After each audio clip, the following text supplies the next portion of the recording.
नमस्कार मित्रांनो, आज आपण अशी एक कहाणी ऐकणार आहोत जी तुमच्या काळजाचा ठोका चुकवून जाईल.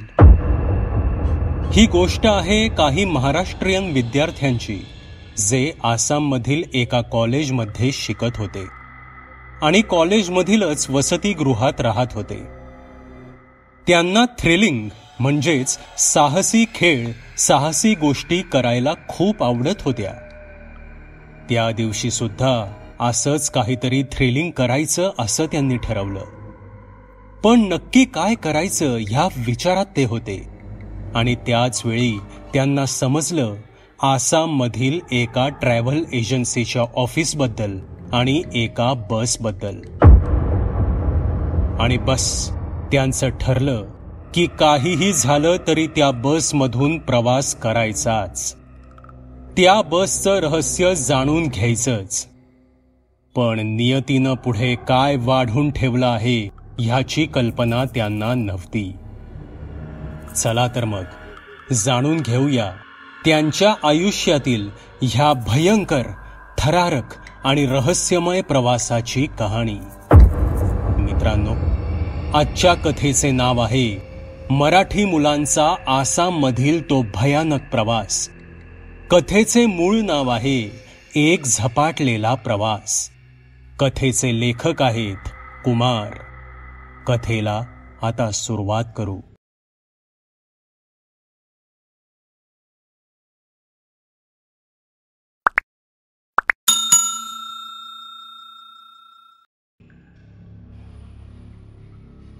निलेश, रोमा, वेदांत आणि कस्तुरी 4 जिवलग मित्र.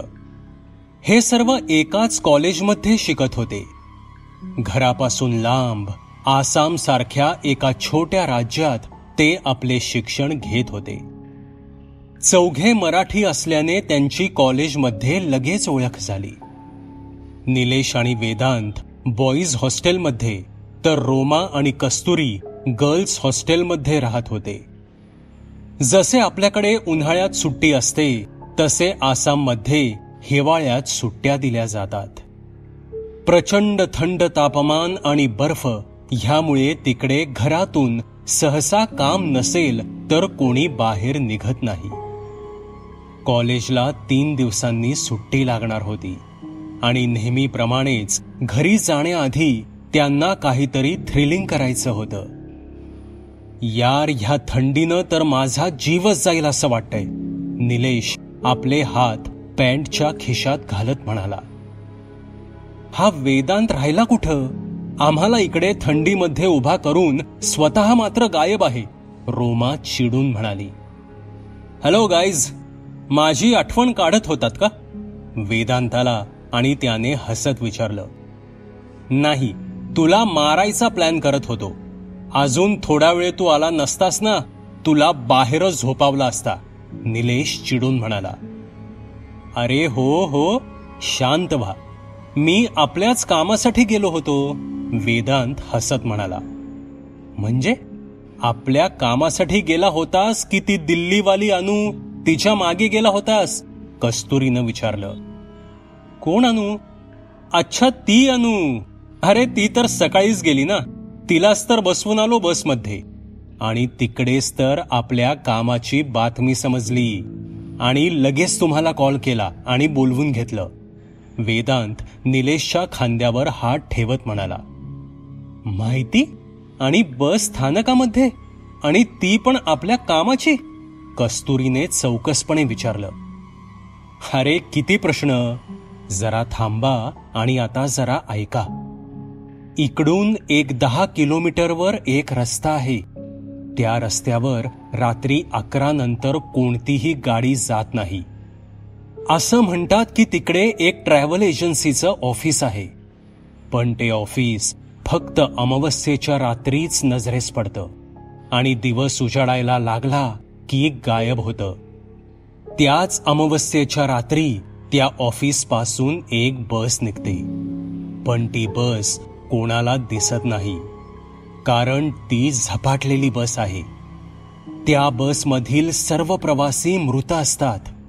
सर्व प्रेतात्मेच प्रवास करतात, वेदांतने सांगितले. छे, काही पण. माझा नाही विश्वास. दिवसभर तिकडे काहीच नसतं आणि अचानक रात्री एक ऑफिस उभं राहतं आणि त्यात ही झपाटलेली बस. काही पण. मला तर हे सर्व खूप बोर आणि खोटं वाटतंय. तुला कोणी सांगितलं हे सर्व? कस्तुरीने चिडून विचारलं. अरे, मी अनुला सोडायला गेलो होतो ना, तिकडे मला वैभव नावाचा एक स्थानिक मुलगा भेटला. आणि तुम्हाला तर माहीतच आहे ना की मला गप्पा मारायची किती आवड आहे. मी अनुला सोडलं आणि काही वेळ त्याच्या सोबत बोलत बसलो होतो. तेव्हा तो म्हणाला की त्याच्या काकांनी त्याला हे सर्व सांगितलं होतं. आणि विशेष म्हणजे ते गेले सुद्धा होते ती बस पाहायला, पण अजूनपर्यंत ते परत मात्र आले नाहीत. आता ह्या घटनेला 3 वर्ष झाली. ते अजून सुद्धा बेपत्ता आहेत. त्यांचा काहीच ठाव ठिकाणा लागलेला नाही. आपल्याला काहीतरी थ्रिलिंग करायचं होतं ना, मग ह्यापेक्षा जास्त थ्रिल आपल्याला कशात मिळणार आहे? वेदांत सर्वांकडे पाहत म्हणाला. काय सांगतोस काय? कोण जाणे. वेदांत म्हणतो आहे ते कदाचित खरे सुद्धा असेल. ह्यात थ्रिल तर प्रचंड आहे. मी हे थ्रिल करण्यासाठी तयार आहे. आपण करूयात हे थ्रिल, निलेश म्हणाला. बापरे, मला तर खूपच भीती वाटतेय. आणि हे सर्व जर खरं निघालं तर? नाही बाबा, मी नाही येणार, घाबरत रोमा म्हणाली. अगं, काहीही होणार नाही, मी आहे ना. आणि खरं सांगायचं तर मला सुद्धा हे सर्व खोटच वाटत आहे, वेदांत रोमाला समजावत म्हणाला. ठीक आहे, मी सुद्धा तयार आहे. रोमा, तू काळजी करू नकोस, आपल्याला काहीही होणार नाही, कस्तुरी म्हणाली. पण नक्की प्लॅन काय आहे? हे सगळं करायचं कसं? निलेशनं विचारलं. हे बघा, आपल्याला उद्याच निघायचं आहे, कारण अमावस्या उद्याच आहे.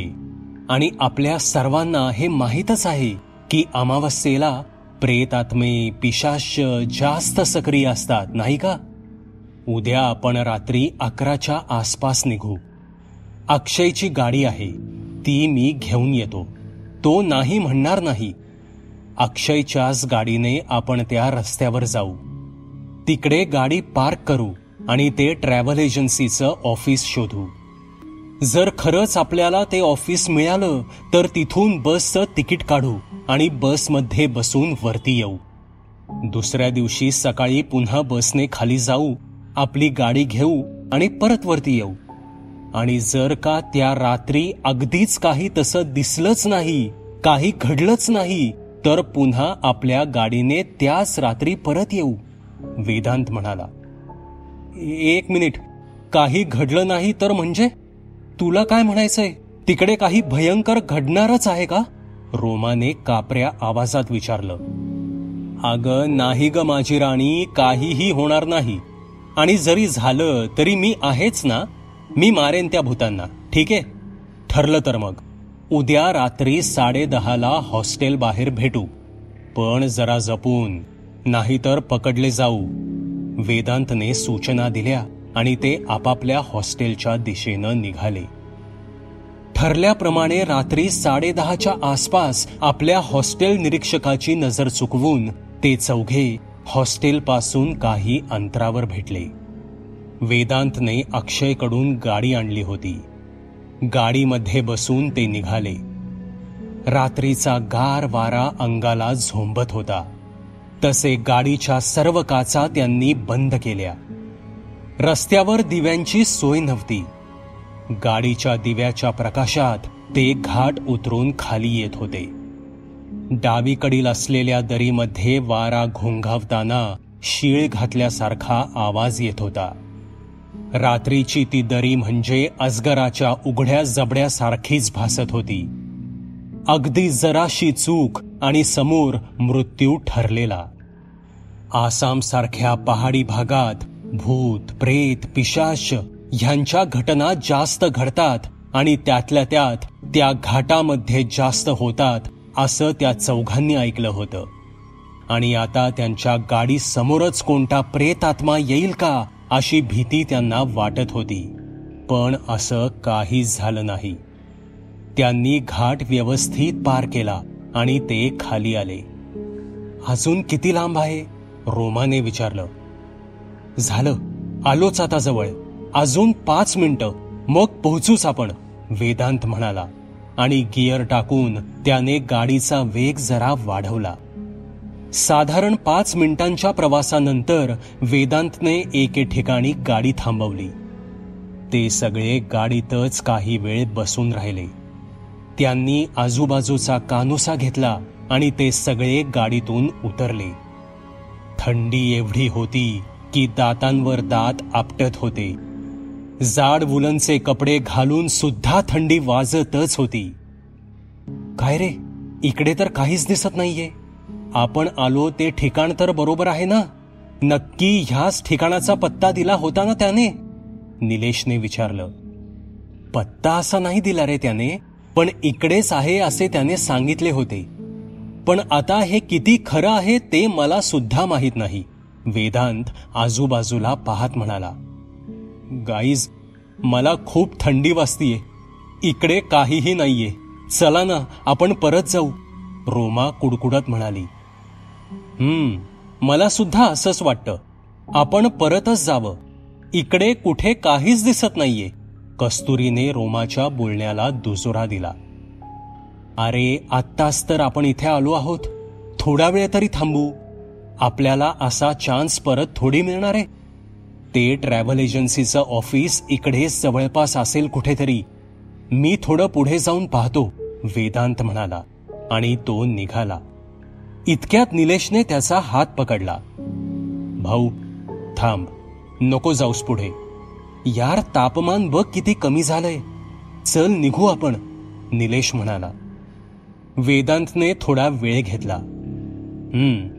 कदाचित तू म्हणतो आहेस ते बरोबरच आहे. जाऊ दे, चला निघूच आपण, निराश होऊन वेदांत म्हणाला. तसे सगळे गाडीत बसले. वेदांत गाडी सुरू करू लागला, पण गाडी सुरू होण्याचं नाव घेत नव्हती.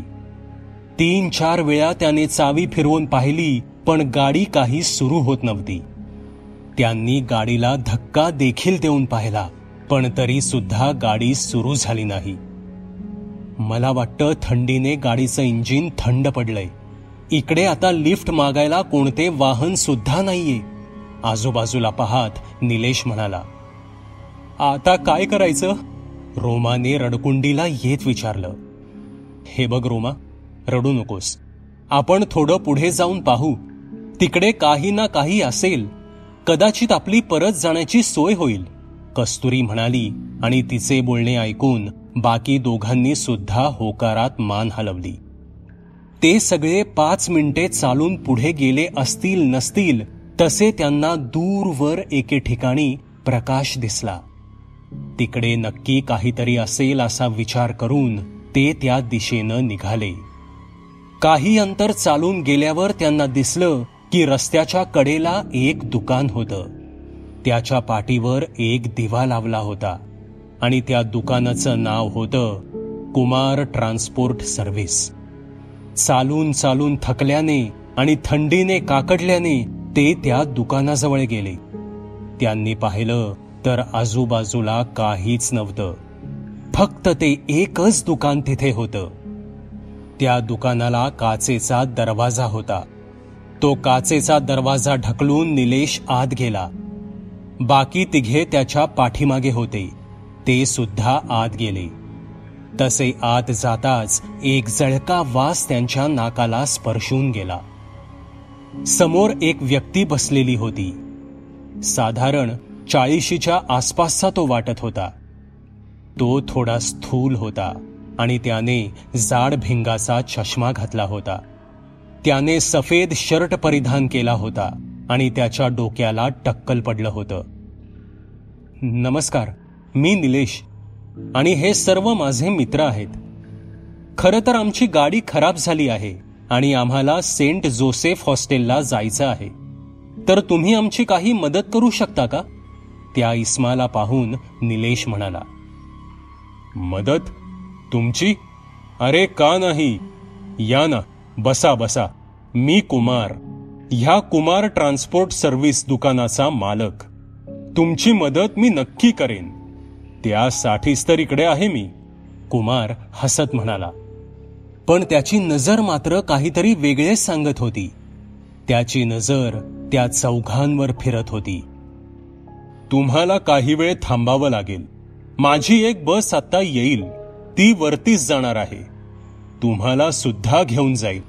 कुमार गूढ आवाजात म्हणाला. म्हणजे? रोमाने भीतीने विचारले. म्हणजे तुम्ही सेंट जोसेफ हॉस्टेलला राहता ना, तिकडे. थंडी बरीच आहे. तुम्ही बसा, मी तुमच्यासाठी काहीतरी गरम पिण्यासाठी घेऊन येतो. इतके बोलून कुमार डाव्या बाजूच्या खोलीमध्ये गेला. मला हा माणूस काही बरोबर वाटत नाहीये. पाहिलं का त्याची नजर कशी फिरत होती आपल्यावर? कस्तुरी चिडून म्हणाली. हे बघ कस्तुरी, काहीही होणार नाही. मी आहे ना, तू नको काळजी करूस. आणि तसंही आपल्याकडे दुसरा पर्याय सुद्धा नाहीये, वेदांत म्हणाला. काही वेळ गेला तसे बाजूच्या खोलीतून कुमार आला. त्याच्या हातात एक ट्रे होता. त्या ट्रेमध्ये 4 वाट्या होत्या आणि त्या वाट्यांमध्ये काहीतरी गरम होतं, ज्याच्या वाफा दिसून येत होत्या. बसा आणि हे पिऊन घ्या, बरे वाटेल. त्याने एक वाटी प्रत्येकाच्या हातात दिली. हे काय आहे? म्हणजे असं गडद लाल आणि घट्ट आहे म्हणून विचारलं. वाटीमध्ये पाहत रोमाने आश्चर्यानं विचारलं. मानवी रक्त, थंड आवाजात कुमार म्हणाला. तसे चौघे सुद्धा त्याच्याकडे भीतीने बघायलाच लागले. होय, आत्ताच एक माणूस कापला. त्याचं गरम रक्त आहे. पिऊन घ्या, म्हणजे तुमचं शरीर सुद्धा गरम होईल आणि मग दुसऱ्या गिऱ्हाईकांना तुमचं रक्त देता येईल, कुमार शांतपणे म्हणाला. त्या चौघांनी घाबरतच एकमेकांकडे पाहिलं आणि पुन्हा सर्वजण त्याच्याकडे भीतीने पाहू लागले.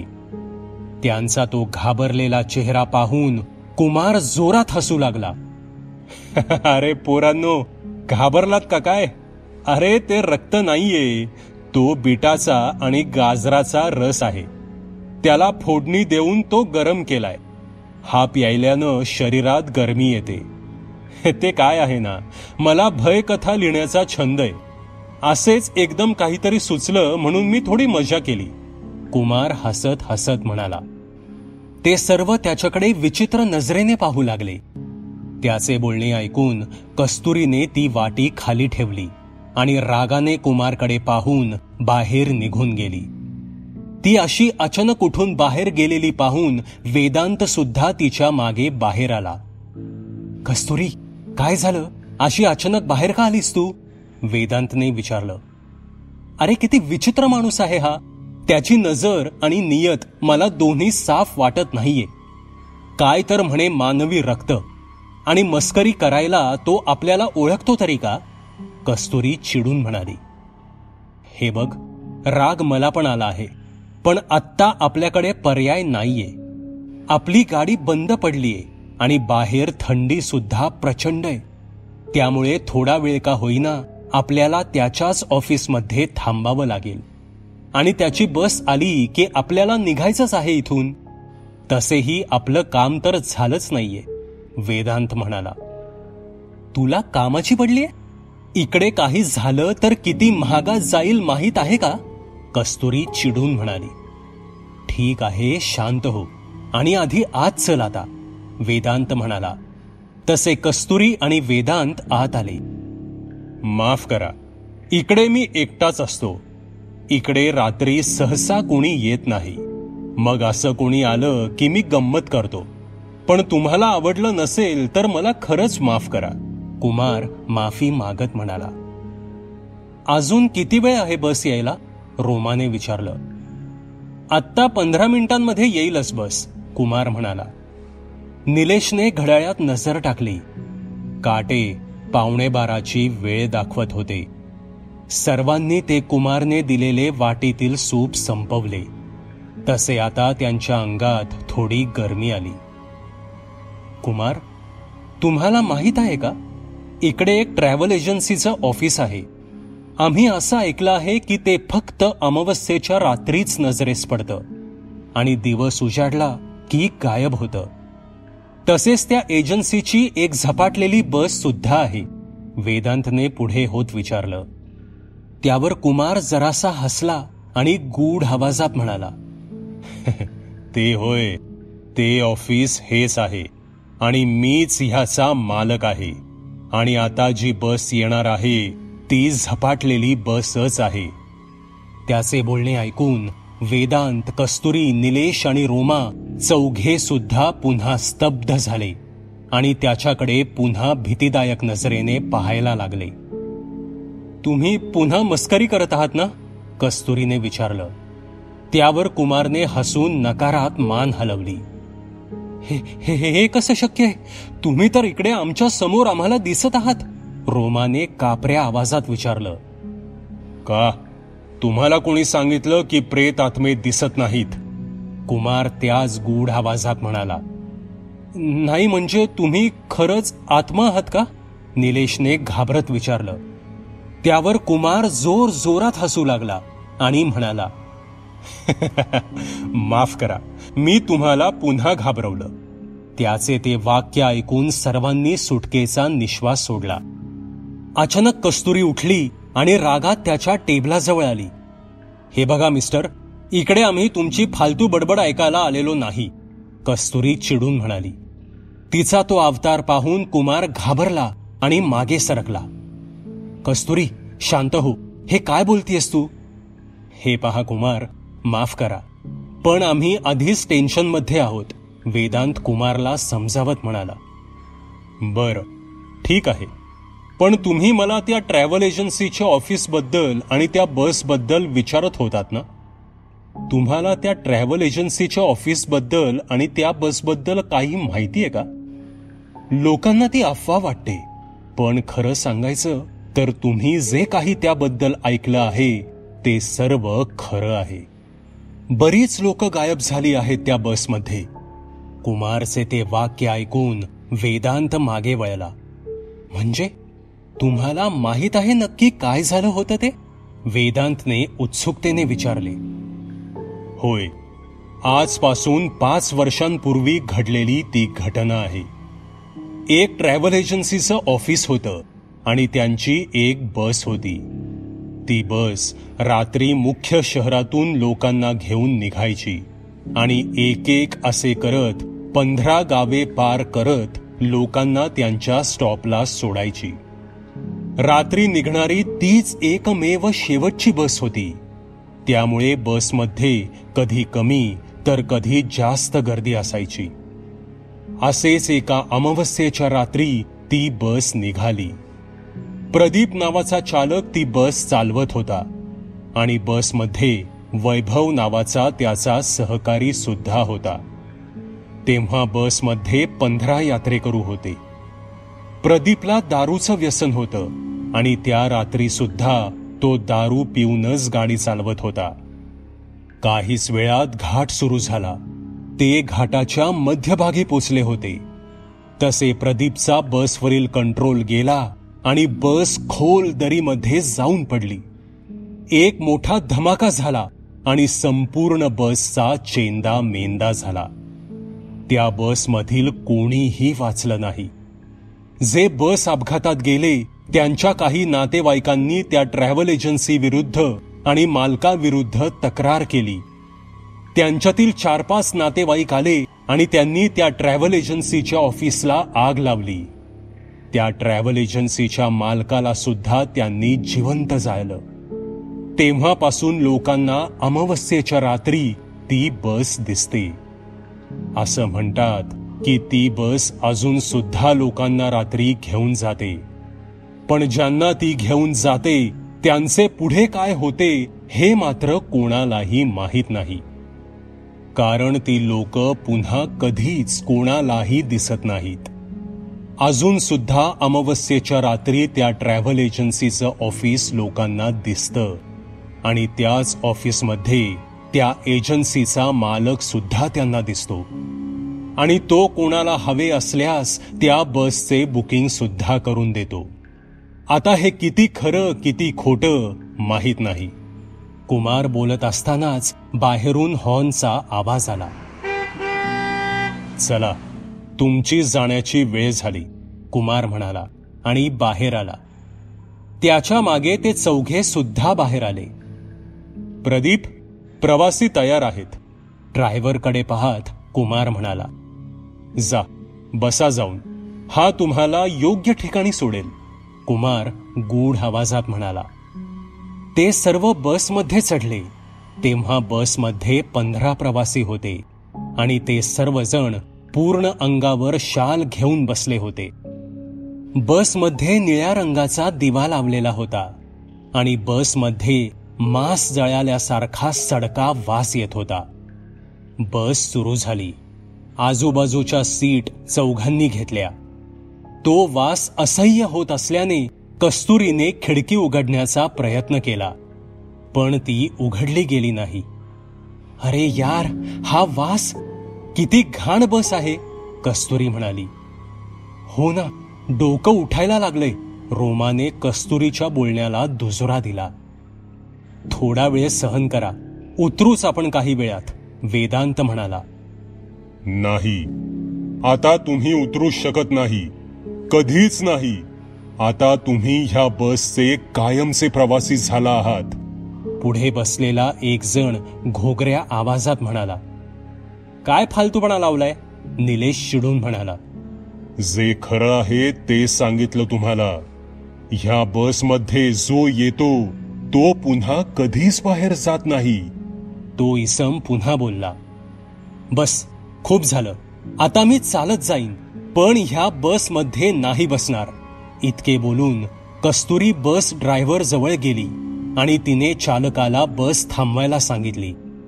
ए, बस थांबव, आम्हाला उतरायचंय, कस्तुरी चिडून म्हणाली. पण ड्रायव्हरने तिच्या बोलण्याकडे लक्ष दिलं नाही. ऐकायला येत नाहीये का, मी बस थांबव म्हणून सांगतेय, कस्तुरी पुन्हा चिडून म्हणाली. बस नाही थांबणार आता, ड्रायव्हर पण त्याच आवाजात बोलला. नाही थांबणार म्हणजे? कशी नाही थांबणार, कस्तुरी चिडून म्हणाली. तसे ड्रायव्हरने तिच्याकडे पाहिले आणि समोरचे दृश्य पाहून कस्तुरीचे डोळे भीतीने मोठे झाले. त्या चालकाने स्वतःची मान 180 डिग्रीमध्ये फिरवली होती, म्हणजे पुढचा भाग मागे आणि मागचा भाग पुढे. त्याच्या चेहऱ्यावर अनेक जखमा होत्या आणि चेहरा जळालेला होता. त्याच्या बाजूला जो माणूस बसला होता त्याचा चेहरा सुद्धा जळून गेला होता आणि कातडी चिकटलेली होती. अंगात काचा घुसल्या होत्या. कस्तुरीने तिच्या मित्रांकडे पाहिले तर त्यांच्या पुढे आणि मागे बसलेली सर्व माणसं ड्रायव्हर सारखीच दिसत होती.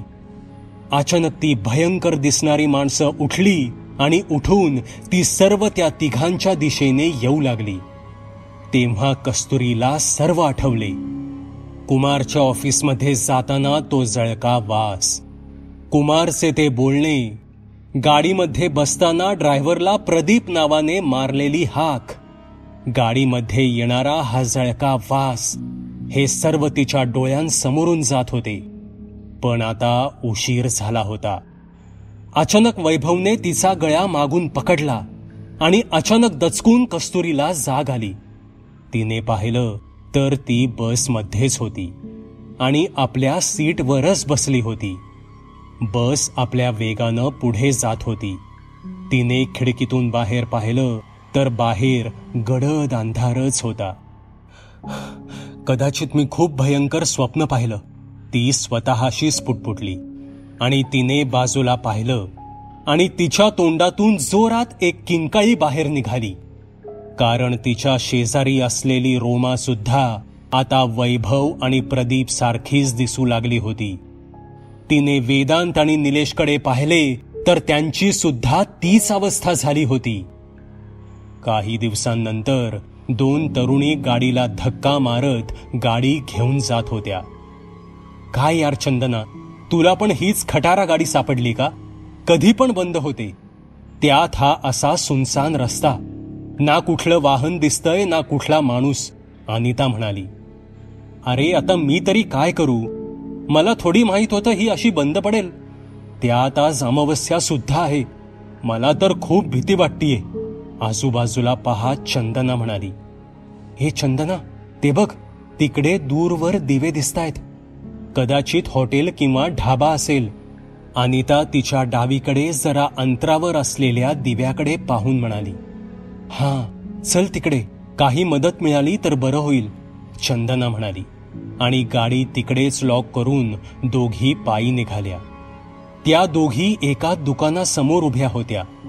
दुकानाचं नाव होतं कुमार ट्रान्सपोर्ट सर्व्हिस. त्या दोघींनी दार आत ढकललं तसे त्यांना एक इसम खुर्चीवर बसलेला दिसला. ते आमची गाडी खराब झालीये आणि आम्हाला शहरात लवकर जायचंय, काही सोय होईल का, चंदनाने विचारलं. तसे तो इसम उठला आणि स्मित करून म्हणाला, काही काळजी करू नका, आता एक बस येईल, त्यामध्ये तुम्ही बसा आणि कायमचं गंतव्यस्थान गाठा. बससाठी अजून 2 प्रवासी मिळाले, कुमार म्हणाला आणि त्याने हलकेच त्यांना पाहून स्मित केलं. अरे अरे, तुम्ही कुठे जाताय? पुढे त्या 2 मुलींचं काय झालं ऐकायचं आहे ना, तर मग या, भेटा मला. कुठे? कुमार ट्रान्सपोर्ट सर्व्हिसच्या ऑफिसमध्ये. मी वाट पाहतोय. मित्रांनो, तुम्हाला ही कथा कशी वाटली ते कॉमेंटमध्ये नक्की सांगा. पुन्हा भेटूयात अशाच एका भयकथेसोबत. धन्यवाद.